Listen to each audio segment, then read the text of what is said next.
Kashima Raiko was walking quickly but apprehensively at the railway station in Hokkaido, Japan. She was bullied for being the new kid in school. On that day, she felt like someone was following her in the station even though it was nearly deserted. She sped up while looking behind to make sure no one was there. Her heart was racing, and her instincts told her that her life was in danger. She made the decision to flee. Not far from where she started running, someone appeared and kicked her left shin, which immediately sent her crashing to the ground. Raiko cried out in pain while holding her scraped-up leg. When she looked up, she saw her new classmates grinning at her. "Who says we'll allow an ugly kid like you into our school?" said a girl. Raiko bowed her head meekly. "Please, I don't want any trouble. Just let me be. I want to go home," she pleaded. The two girls grabbed Raiko by the hair and dragged her near the platform. All she could do was cry in pain. Then they grabbed her hands and feet and threw her onto the tracks right when a train was approaching, and Raiko lost consciousness upon impact. The story goes that Raiko was split in half by the train. Her lower body was shredded to pieces. The violent nature of her death turned her into an onryo, or vengeful ghost, known as the Teke Teke. The Teke Teke took the lives of the two girls who bullied her by splitting their bodies in half. It is said that the name comes from the sound of her nails clawing on the ground as she chases her victims. This is the story of how I know the Teke Teke. It's because bad luck follows me wherever I go. My parents died in a car accident when I was little, and that changed everything. I survived the accident, but was left scarred for life. No, I actually have a scar on my face. No child should ever have to go through that kind of trauma and loss. Fast forward to several years later, I moved in with distant relatives, which included my second cousin. After constantly moving around, I hoped this would be more long-term. At first, my cousin Yuko was welcoming. We were the same age and in the same classes. But after her boyfriend Koji introduced himself to me, she instantly became jealous and avoided me unless it was to remind me that I should be grateful that she took me in. After school one day, Koji caught up with me to ask how I was adjusting. He took my heavy bag and told me he would carry it for me since he was coming over to study. "You shouldn't go home by yourself. It's dangerous around here at night. I'll try to convince Yuko to let you join us." Yuko came out of nowhere, grabbed my bag and opened it. She inspected the contents before emptying it out. My books fell to the ground, along with a photograph of my parents. Koji picked it up and asked, "Are they your parents?" I nodded. Yuko took the picture, looked at it, and tore it to pieces. "No wonder you're ugly." I got down on my knees and gathered my books, as well as the remnants of my parents' photo. "Stay away from my boyfriend." She threw my bag on the ground and stormed away. Koji helped me pick up my belongings, which were now dirty. Yuko called him over, and after a moment of hesitation, he apologized and left. I kept my distance from Yuko after that. We lived in the same house, but were complete strangers who didn't acknowledge one another's existence. Slowly, things became a little better. I made a few friends and even joined clubs. I was most excited for the creative writing one. Ever since I was little, writing stories where I'm the main character has always been how I cope with life. But lo and behold, Koji had also joined the club.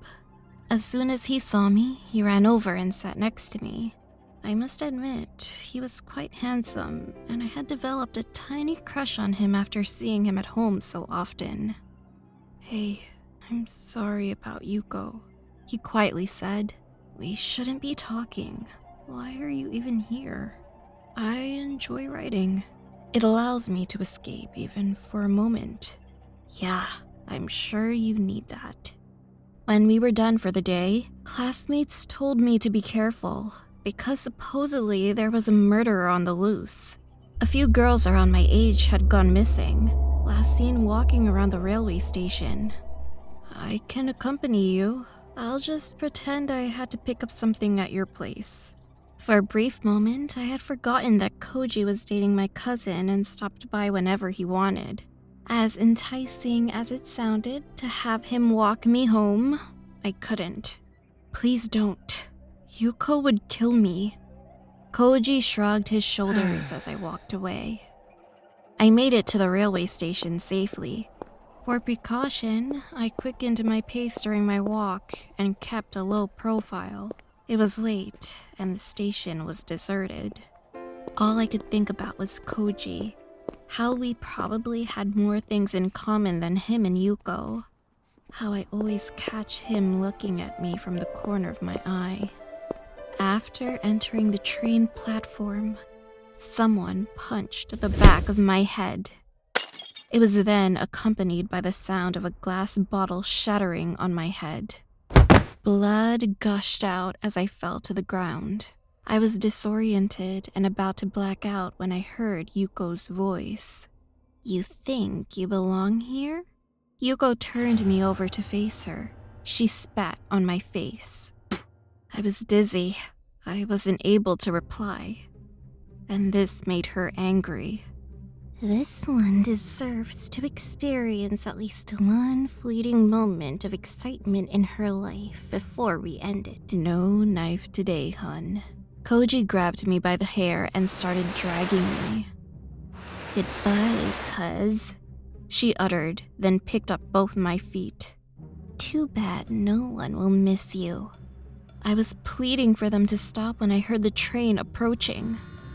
I looked at my cousin while tears rolled down my cheeks, trying to find even just a dash of reluctance or sympathy. But all I saw was pure evilness in her eyes. Then, in an instant, she was split in two. Her upper half was sliced off from her lower half so effortlessly. Her blood spilled out. Her lower body was still standing when her upper body fell. I just froze. Koji screamed and finally let go of my hair. The sudden and gruesome death of Yuko didn't immediately register in my brain. I stared at the two halves. It was horrifying. I had to look away. Then it hit me. The killer was still there. When I looked up, there was a demon-like creature that was also missing her lower body.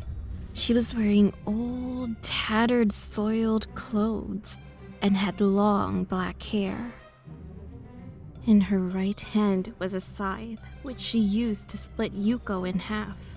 I was too stunned to speak and didn't dare move an inch. She dropped the scythe and moved towards me by clawing the floor. Her movements were odd and unreal. Her claws were making a unique sound when they hit the floor. The sound was something like a teke teke. She stopped an inch away from me, grabbed my face, and looked directly into my eyes. Surprisingly, I found more humanity in hers. I shivered from the touch of her cold, clammy skin. Suddenly, she licked the side of my face from my chin up to my forehead. She let go of me and looked at Koji. He took a step back. The creature grinned and quickly pushed herself from the floor towards him as he ran away. She landed on his back and clawed open his neck.